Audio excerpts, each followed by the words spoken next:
ഒരു ബാങ്ക് മാനേജറുടെ മുറിയിലേക്ക് വരുമ്പോ ചില മര്യാദകളൊക്കെ പാലിക്കേണ്ടതുണ്ട്. മര്യാദയ്ക്ക് തന്നെ ചില കാര്യങ്ങൾ പറയാനാണ് ഞങ്ങൾ വന്നത്. പണ്ട് അതായത് വർഷങ്ങൾക്ക് മുൻപ് ഒറ്റപ്പാലത്തുള്ളൊരു ചെറുപ്പക്കാരൻ ബാങ്കിൽ ജോലി കിട്ടി ഒറീസയിലേക്ക് പോകുന്നു. അവിടെ സുന്ദരനായ ഒരു ഫോറസ്റ്റ് മാൻ ഉണ്ടായി.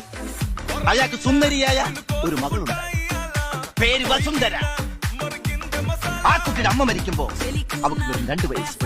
ഡിഗ്രിക്ക് പഠിക്കുന്ന കുട്ടി അവിടെ പ്രൊബേഷണറായിട്ട് കേരളത്തിൽ നിന്നും വന്ന ഒരു മാന്യ പിശാച് എന്ന് പറയുന്നതാണ് ശരി. അതെ, ആ മാന്യ പിശാച് അവളെ വളച്ചെടുത്ത് ഗർഭിണിയാക്കി.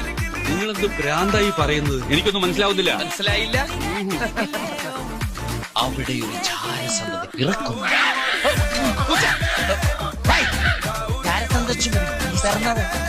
ഇപ്പോഴും മനസ്സിലായില്ല? വേണമെങ്കിൽ ഒരു ക്ലൂ തരാം. തലയിൽ മുടിയില്ല.